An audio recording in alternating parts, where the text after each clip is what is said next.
con el culto.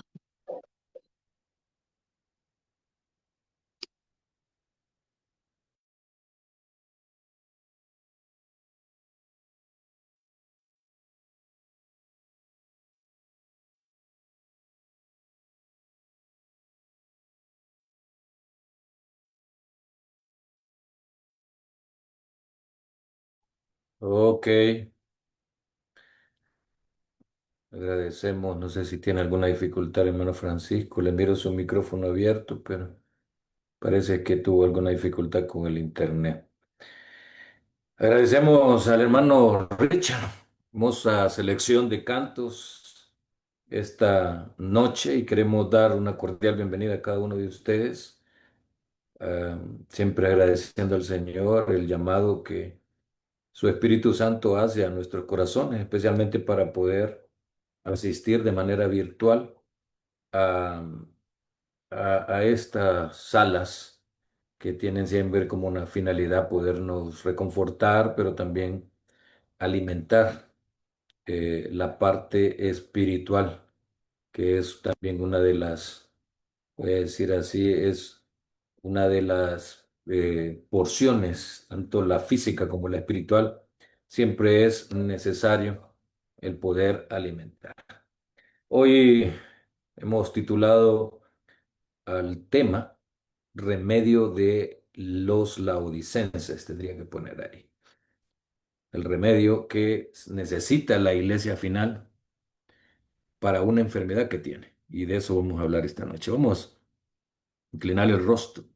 Vamos a orar esta noche. Padre bendito que estás en los cielos, santo, santo, santo y glorificado sea tu nombre, Señor. Queremos agradecerte la oportunidad que nos das esta noche para congregarnos y para poder abrir tu palabra, Señor. Palabra que tiene como finalidad siempre guiarnos.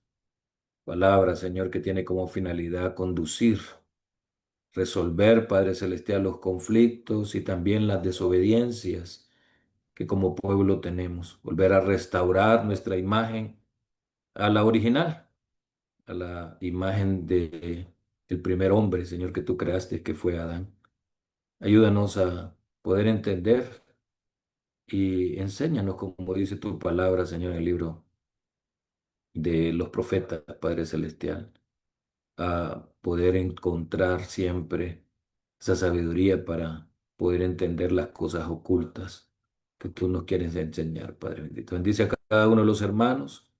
Si hay alguno, Señor, que está enfermo entre nosotros, seas tú poniendo tu mano sobre él, sobre ellos, sobre hermanas o hermanos, para que pueda sanar, Padre Celestial. Bendice al pastor, al hermano Humberto. Esta noche también, Señor, han estado con algún problema de salud.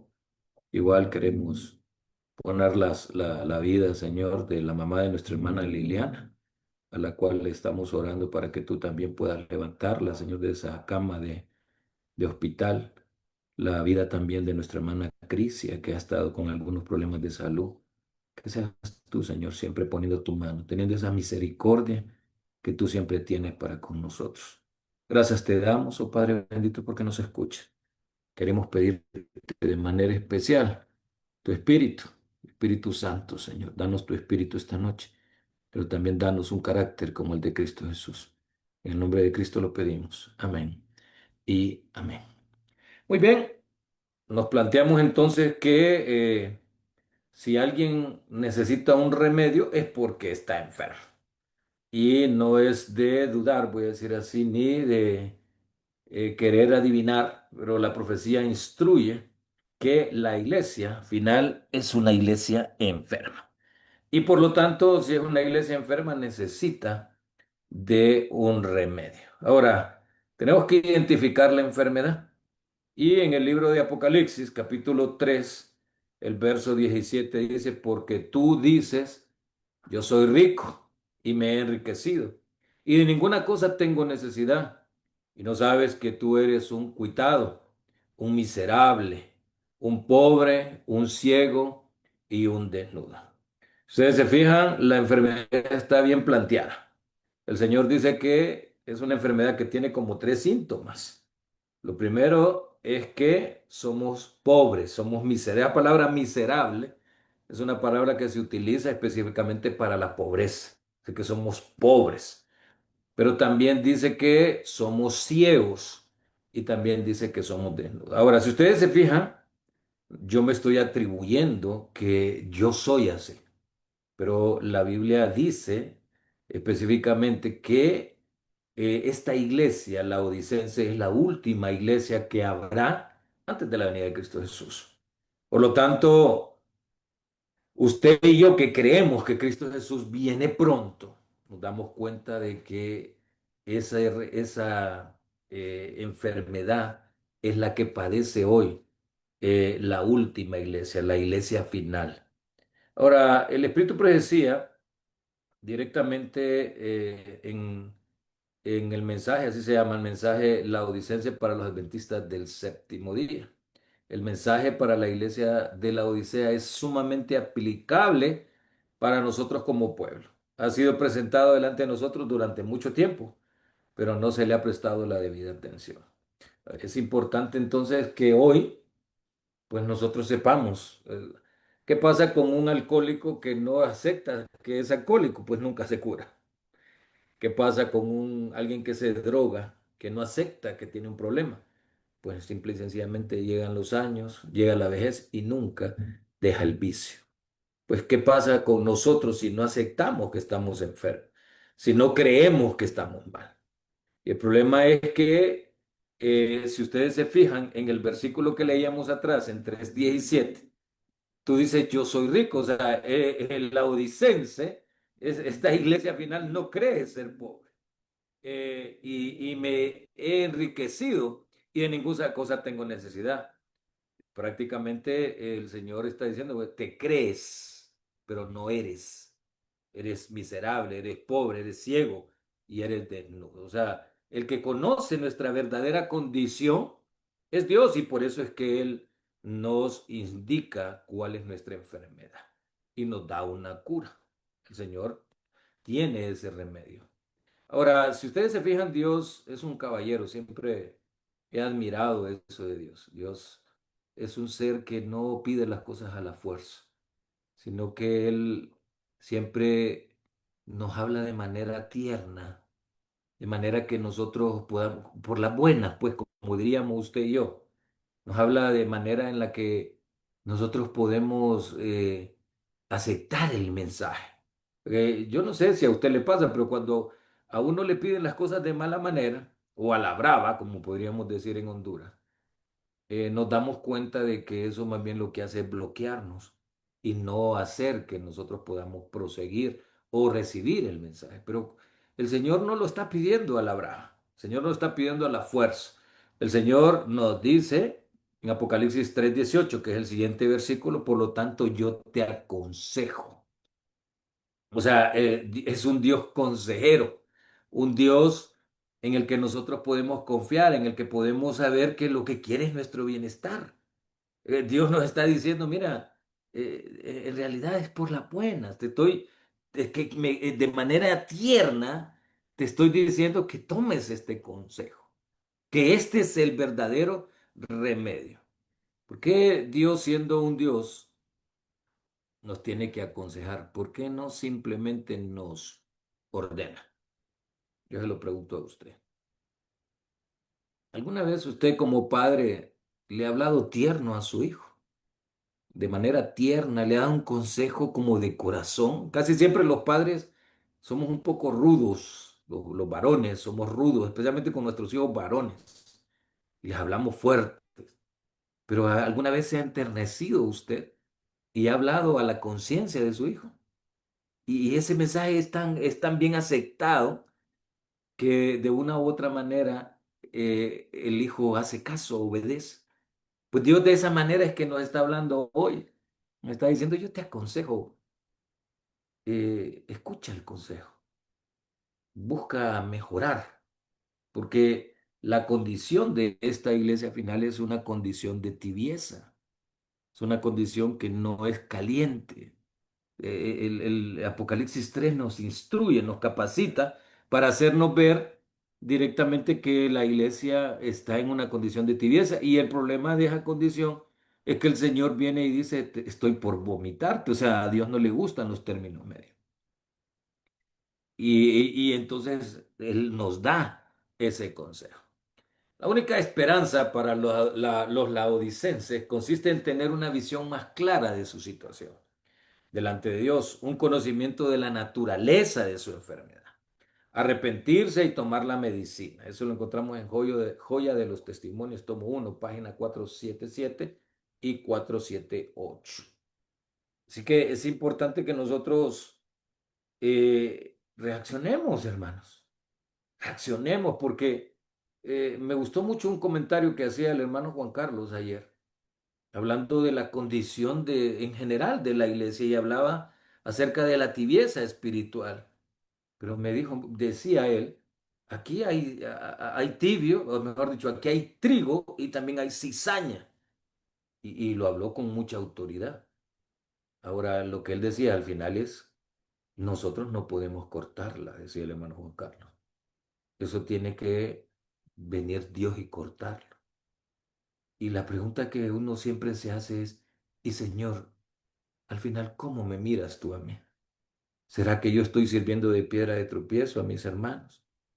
¿Será, Señor, que yo no estoy haciendo lo correcto delante de ti? Yo creo que es una cuestión de autoanálisis, de autocrítica. Es una cuestión de verse uno, de profundizar y de dejar que el Espíritu guíe, porque es que el Espíritu, hermanos, tiene esa finalidad de llevarnos siempre a la verdad. El Espíritu no nos va a engañar, haciéndonos creer que estamos bien cuando en realidad estamos mal.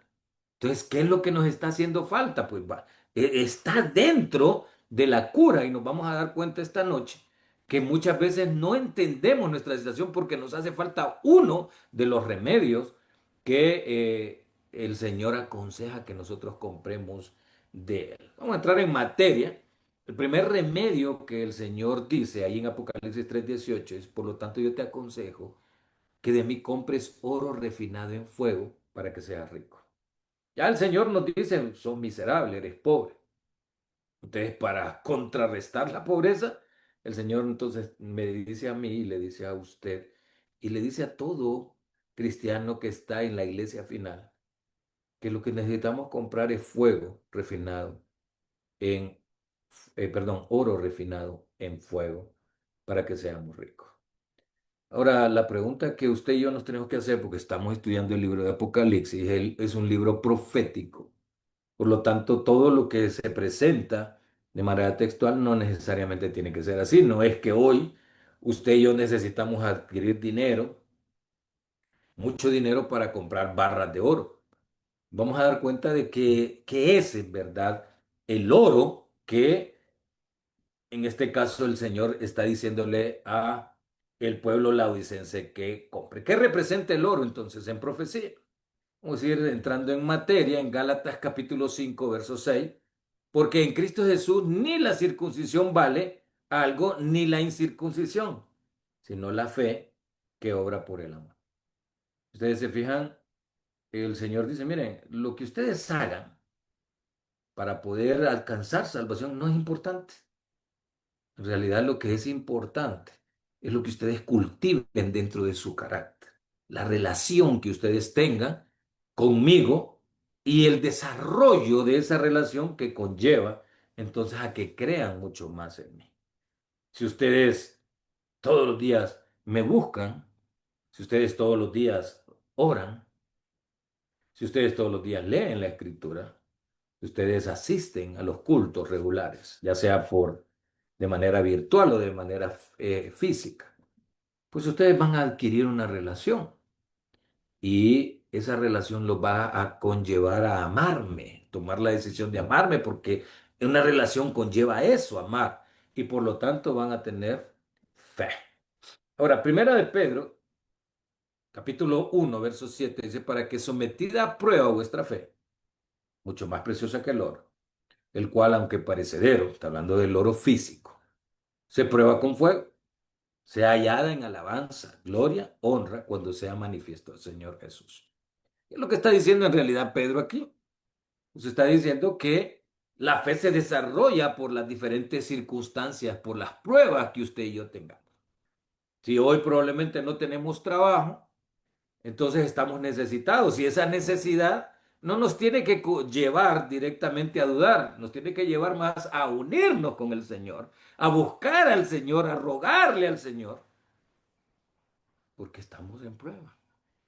Y entonces esa prueba, hermano, lo que termina haciendo es desarrollando nuestra fe. Muchas veces, yo no sé si a usted le ha pasado, a mí me ha pasado. A veces cuando trabajamos y ganamos, no confiamos tanto en lo que Dios nos puede dar porque nosotros lo suplimos. Pero cuando llega un tiempo de necesidad para el pueblo, cuando llega un tiempo de dificultad, ahí entonces ya eso de que podemos suplir ya no existe.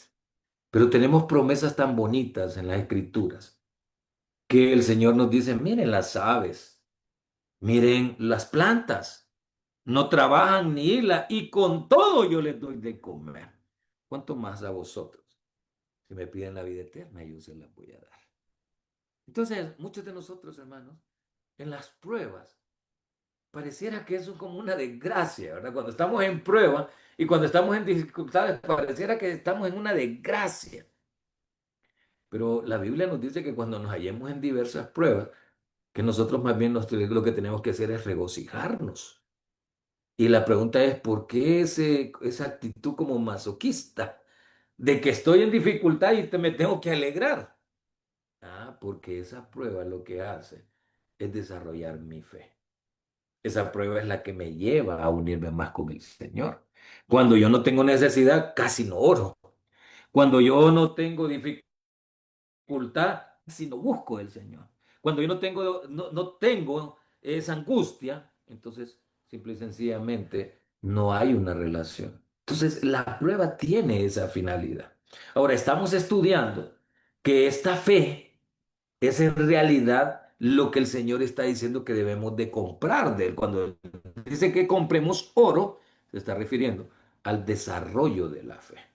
Ahora dice que cuando esta fe sea recompensada, ¿y de qué manera va a ser recompensada? Cuando el Señor Jesús baje en las nubes de los cielos. Ahí cuando usted y yo lo miremos bajando en las nubes de los cielos. Entonces nosotros vamos a agradecer. Por eso dice que va a ser hallada en alabanza, va a ser hallada en gloria, en honra, cuando sea manifestado nuestro Señor Jesucristo.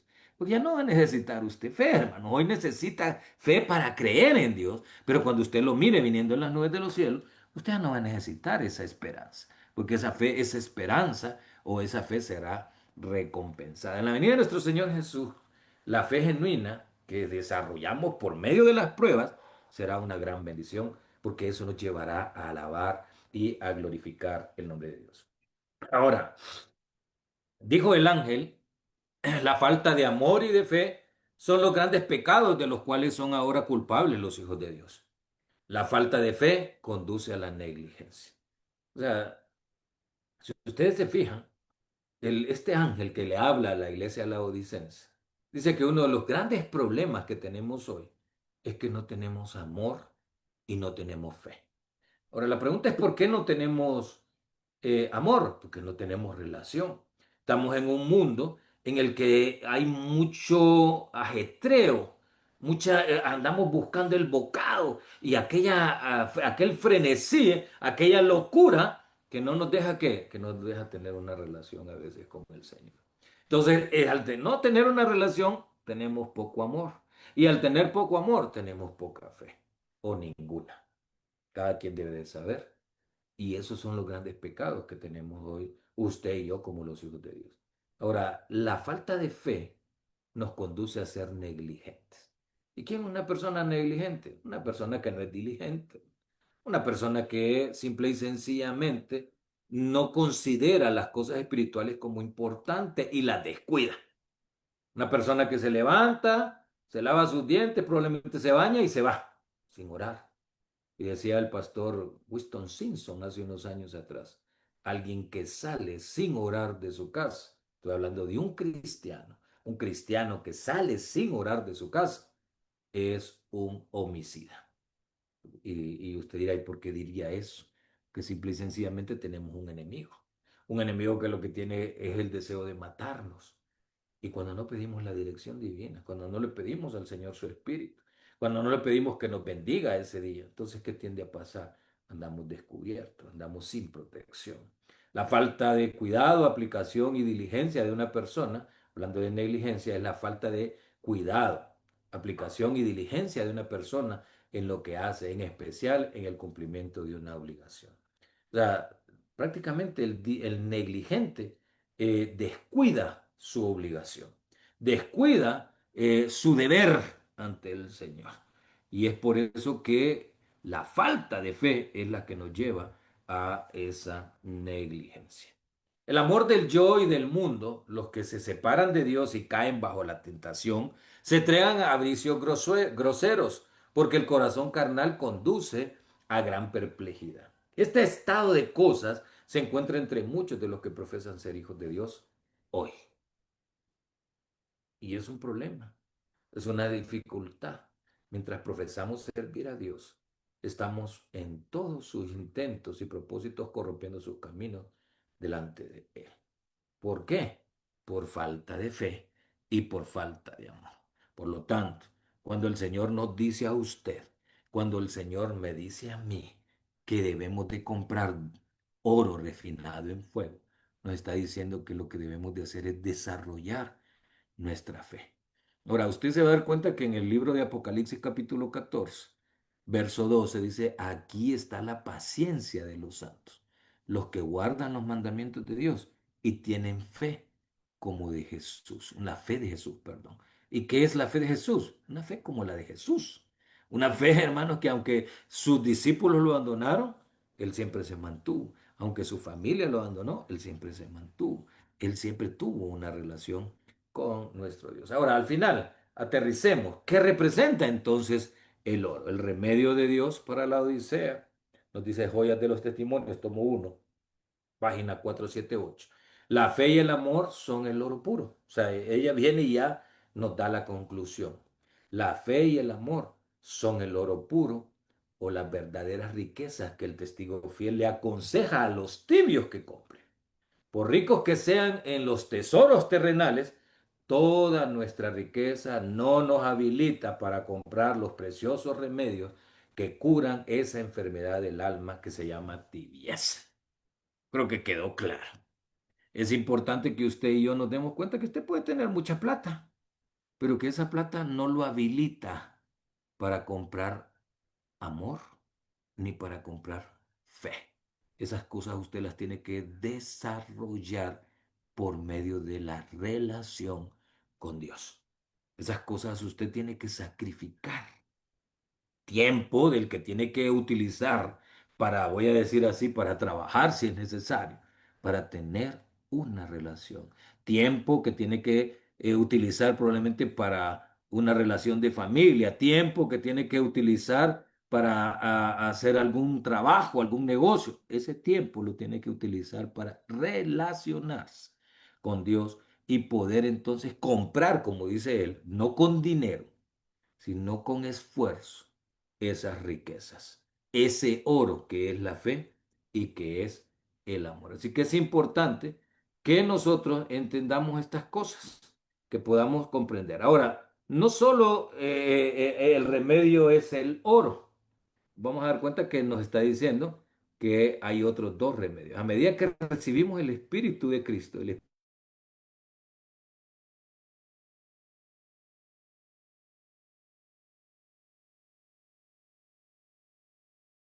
del amor desinteresado y de trabajo por otros, madurará vuestra fe, vuestras convicciones se profundizarán, vuestro amor se perfeccionará. ¿Dónde está la clave entonces? A medida que usted y yo seamos obedientes a la voz. ¿A cuál voz? A la voz del Espíritu. El Espíritu del amor desinteresado y del trabajo por otros. El ser siervo de otros. Esto es uno de los grandes problemas que hoy nos enfrentamos. No queremos, hermanos, sacrificarnos por otros. No queremos salir a las calles, no queremos buscar las almas, no queremos. Hay una lucha en nosotros y es por falta de qué? Por falta de amor. Solo dígame qué es lo que le impide a un ser humano poderle hablar a otro de que viene el fin, de que viene destrucción, de que Cristo viene pronto y que las cosas se van a ir agudizando a medida el fin se acerque. Pues solo la falta de amor. Es por eso que cada día nosotros tenemos que pedir amor. Ahora, estas cosas no son sentimentalismo. A veces confundimos el amor y no nos damos cuenta que es un principio, que es una decisión, que yo tengo que decidir. Así como decidí amar un día a mis hijos, decidí amar a mi esposa cuando era mi novia, ahora también tengo que aprender a decidir amar a Dios todos los días. Todos los días me tengo que levantar y tengo que buscar esa relación con Dios.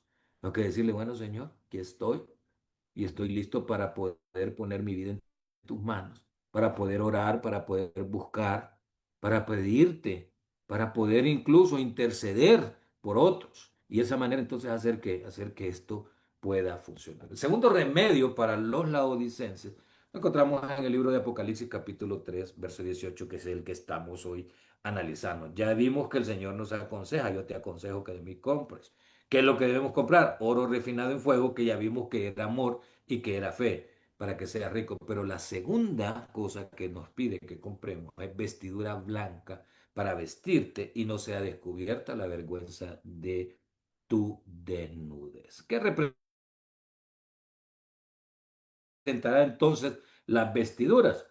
Sin lugar a dudas, vamos a darnos cuenta que es la justicia de nuestro Señor. De todos los que habéis sido bautizados en Cristo, de Cristo estáis revestidos. Si ustedes se fijan, el único que nos puede dar su vestimenta es nuestro Señor Jesucristo. Es el único que puede a usted y que puede a mí darnos su justicia, porque Él es el único que puede, tiene acceso ante el Padre. O sea, el proceso de la oración, hermanos, es el que nos representa en esto que estamos hablando ahora. Cuando usted ora, el ángel, ese ángel protector que usted tiene, ese ángel de la guarda, como lo dice la Iglesia Católica, toma esa oración, la presenta delante de Jesucristo, que es el intercesor, el cual está intercediendo el santuario celestial delante del Padre. Y entonces viene Él y las toma como si fuera Él, las perfecciona como si fuera Él y las presenta delante del Padre como si fuera Él. Y el Padre lo mira al Hijo y entonces le responde y le dice, sí, sí te voy a dar lo que me estás pidiendo. O a veces le dice, no, es que no te puedo dar y le da argumentos que en este momento no puedo hacer eso. O te esperas o, o simplemente le dicen, no lo voy a hacer. Porque Él es Dios, Él es soberano. Y muchos de nosotros debemos de aceptar esa voluntad divina como buena para nosotros, sea que lo dé, sea que no lo dé, sea que nos tengamos que esperar. Ahora, esa justicia, dice Apocalipsis 19:8, y ella, o sea, está hablando de la iglesia o de la mujer, se le ha concedido que se vista de lino fino, limpio y resplandeciente, porque el lino fino son las acciones justas de los santos. Son acciones que se llevan como consecuencia de una relación como el resultado de poder tener esa relación con Él, como el resultado de haber aceptado a Cristo Jesús como nuestro Señor y como nuestro Salvador, hermano. Ya no somos que nosotros los que tenemos que pagar, porque yo ya tengo a uno que murió en la cruz y ya no necesito morir yo. Ya su justicia es la que me viste. El manto blanco es la justicia de Cristo que debe ser manifestada en nuestro carácter. Muchos de nosotros debemos por eso cada día cambiar, cada día debemos esforzarnos, cada día debemos de ser valientes, cada día, hermanos, que tenemos que manifestar un carácter cristiano.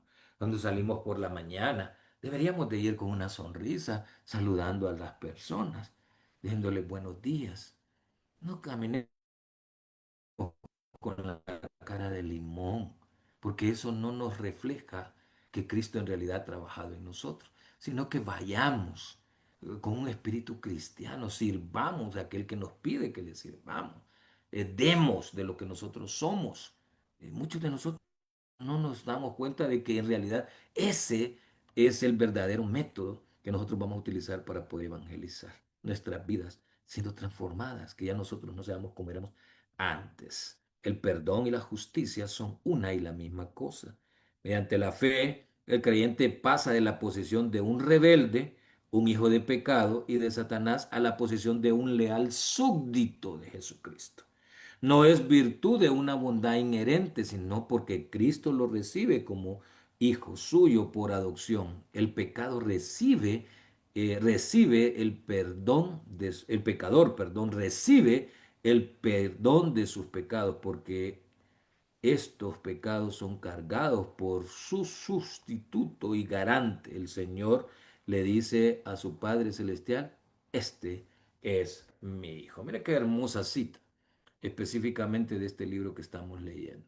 Importante que usted y yo entendamos que el Señor nos reviste con su justicia. Romanos capítulo 8, verso 1 nos dice, ahora pues ninguna condenación hay para los que están en Cristo Jesús, los que no andan conforme a la carne, sino conforme al Espíritu. Es caminar en obediencia, caminar creyendo, caminar, hermano, nosotros confiando. Le decía a mi esposa en la tarde hoy, que siempre nosotros tenemos que estar listos, que siempre nosotros cuando nos acostamos específicamente, que tenemos que decir, mira Señor, perdóname mis transgresiones, mis pecados. Y acepto al Señor Jesús como mi Salvador, como mi Redentor y poder, hermanos, que en ese momento si el Señor quisiera retirar su hálito de nosotros, nosotros podamos estar acordes, que podamos estar firmes, confiados en que la salvación es nuestra. Y no solo en la noche, solo tenemos que hacer constantemente, en cada momento en el que usted y yo vivimos. La justificación significa que Cristo vive en mí. La justicia de Cristo está en el lugar de mi injusticia, el pago de mi muerte, para que yo pueda entonces vivir. No importa cuán grandes sean nuestros pecados, Cristo perdona si pedimos perdón y confesamos nuestros pecados. Por eso hay un término que se llama justicia imputada. Es una justicia atribuida, dada, acreditada, aunque no es mía, es de Cristo, pero Cristo le pide al Padre que la acepte como si fuera. Como les digo yo, Él nos representa en ese santuario. Él es el que pide, Él es el que está en representación nuestra. Y el Padre, hermanos, acepta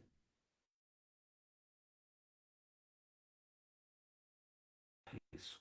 Acepta porque Él ya murió en la cruz en favor y en favor mío. El tercer remedio para la odicense lo encontramos siempre en Apocalipsis capítulo 3 verso 18. Dice, unge tus ojos con colirio para que veas. Ya vimos entonces, para que hagamos un pequeño resumen, que el oro es la fe y es el amor. Que las vestiduras es la justicia que solo es de Cristo. Y ahora la pregunta que nos hacemos, entonces, ¿qué es el colirio que representa ese colirio? Bueno, ¿para qué sirve entonces el colirio? Cuando usted anda a la vista borrosa, cuando usted anda a la vista roja, entonces usted usa el colirio para aclarar esa qué, esa vista, ¿verdad? Que ese es el efecto que usted y yo buscamos en un colirio. Pues el Señor nos lo dice claramente siempre en este capítulo que estamos estudiando de Joyas de los Testimonios, tomo 2, página 7.5. El oro es la fe y el amor, ya lo vimos. La vestidura blanca es la justicia de Cristo. Entonces el colirio es el discernimiento espiritual que os habilitará para rehuir los ardides de Satanás, o sea, los engaños del enemigo, para notar el pecado y aborrecerlo, para ver la verdad y obedecerla. Ahora, ¿qué es discernimiento? Es distinguir por medio del intelecto una cosa de otra o varias cosas entre sí. O sea, es el entendimiento de que esto es bueno y esto es malo. Cuando yo era pequeño, pues nosotros no teníamos la facilidad que tienen los jóvenes de hoy para poder ver, para poder entretenerse. Yo recuerdo entonces que cuando salía la hora, voy a decir así, de los miquis, de los muñequitos, como les decíamos nosotros, pues nosotros estábamos atentos ahí para poder ver. Y habían a veces capítulos donde salía un niño, donde así a su mano derecha se plantaba un ángel, un angelito de la misma carita del niño, y a su mano izquierda se plantaba un diablito de la misma carita del niño. Y esas dos voces hablaban. Una le decía que hiciera lo correcto, otra le decía que no, que hiciera las maldades. Ese discernimiento es poder entender entre esas voces que a veces hay entre nuestro corazón. Esas voces que a veces nos hablan y que nos dicen qué es lo que debemos de hacer. El discernimiento espiritual, dice aquí, nos habilita para rehuir los ardides del enemigo, para notar el pecado y aborrecerlo, para ver la verdad y obedecerla. Por eso es que el Espíritu también, el Espíritu Santo, dice la Escritura, también se llama Espíritu de verdad, porque nos va a guiar a toda la verdad. Ahora, yo para tener el Espíritu, hermano, yo lo tengo que pedir. A veces cuando hablamos de los frutos del Espíritu no nos damos cuenta de que es como un todo un combo, ¿verdad? Es como cuando usted le pide y pide tres o cuatro cosas cuando va a comer en alguno de esos restaurantes, un combo y tiene un solo precio, pues lo mismo el espíritu. Cuando usted le está diciendo al Señor, dame tu espíritu, usted ahí le está pidiendo paz, paciencia, benignidad, bondad, mansedumbre, dominio propio, le está pidiendo fe y le está pidiendo amor. Por eso es que cuando usted pide el espíritu, hermano, usted está pidiendo un montón de cosas, pero Dios se lo da. Si hay una oración que usted quiere probar y que usted quiere darse cuenta que el Señor se la da inmediatamente, es esa. Dígale, Señor, dame tu espíritu. Y en ese momento usted va a sentir cómo el Espíritu Santo lo bendice. El colirio que nos hace ver la verdad. Mire lo que dice el libro de Juan, el capítulo 16, el verso 13. Pero cuando venga el Espíritu de verdad, Él os va a guiar a toda la verdad, porque no hablará por su propia cuenta, sino que hablará todo lo que oyere y os hará saber las cosas que habrán de venir. Mire que no solo nos va a guiar a la verdad, sino que incluso nos va a mostrar el futuro. Eso es lo que está diciendo ahí, hermano. Y y hará saber las cosas que habrán de venir, incluso a las cosas. Yo recuerdo a alguien que me contaba que iba en un bus y que sintió una voz que le dijo, bájate del bus.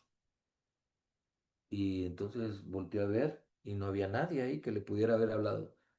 Y volvió a oír la voz que dijiste, bájate del bus. Dicen que entonces sintió un poco de como de temor y dijo a caminar hacia la entrada. Inmediatamente que él se estaba bajando, se estaban montando dos hombres con pistola en mano para asaltar el bus. Muchos de nosotros, hermanos, muchas veces el Espíritu nos habla y a veces estamos sordos. A veces no queremos escuchar. A veces, y lo peor de todo es que vamos, proseguimos en desobediencia y recibimos el daño por no querer escuchar. Y eso es lo que usted y yo tenemos que aprender. ¿Qué pasa si nosotros no escuchamos el Espíritu Santo? Segundo de Tesalonicenses 2:10, y con todo engaño de iniquidad para los que se pierden, por cuanto no recibieron el amor a la verdad, para ser salvos. Por esto Dios les envía un espíritu engañoso, para que crean la mentira, a fin de que sean condenados todos los que no creyeron en la verdad, sino que se complacieron en la injusticia. Cuando no queremos escuchar el Espíritu, entonces lo que desarrollamos es un callo espiritual. No sé si usted entiende lo que es un callo. Cuando usted que ha trabajado en oficina, un día le da por agarrar una piocha y empezar a hacer un zanjo, que sea chiquito, solo para drenar algún agua. Usted se va a dar cuenta de que con los minutos de trabajo con esa piocha, usted va a desarrollar unas ampollas ahí en la parte de abajo de los dedos, en la mera palma. Pero que usted dice, no, es que este zanjo yo lo tengo que terminar y entonces no trabaja solo ese día, sino que trabaja varios días. Esa ampolla se va a reventar y un día se va a convertir en callo. Y nunca más usted va a volver a desarrollar una ampolla, porque ese callo lo va a proteger de eso. Pues muchas veces nosotros, hermano, el Espíritu nos está hablando nos está indicando, pero nosotros no queremos. Por eso el Señor le dice a usted y me dice a mí, yo te aconsejo, escúchame, escúchame, compra estos remedios para tu cura, para tu enfermedad. Y entonces nosotros tenemos que tomar una decisión. Tenemos que decir, Señor, en realidad te he estado fallando. Digo que te amo, pero solo de boca. En realidad soy un pobre, un miserable, un cuitado, un desnudo y un ciego. Dame tus remedios, dame tu Espíritu Santo, dame fe y dame tu justicia. Y entonces, hermanos, la condición del laodicense se termina en ese momento y llegamos a calentarnos para poder entonces servir verdaderamente a nuestro Dios. Ahora, si no queremos, porque usted tiene esa libertad, Dios se la ha dado. Entonces aquí el versículo de 2 de Tesalonicenses dice que un día la condición lo va a llevar a la perdición, que es una condición de rebeldía si el Dios te ha estado hablando, te ha estado indicando que necesitas cambiar y no quieres. Entonces dice que el Señor simple y sencillamente te deja que camines solo.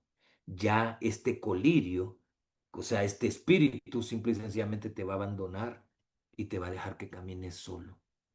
Y entonces ahí es otro espíritu el que te va a albergar. Ya no es el Espíritu Santo, ya es un espíritu engañador, un espíritu de mentira, un espíritu de destrucción. Que Dios tenga misericordia de nosotros, hermano. Pidamos eso diariamente, Señor, ten misericordia. No permitas que me pierda. No permitas que tome un camino que no es el correcto.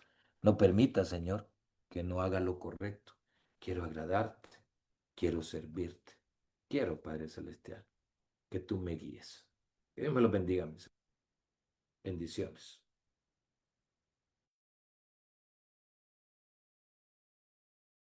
Amén.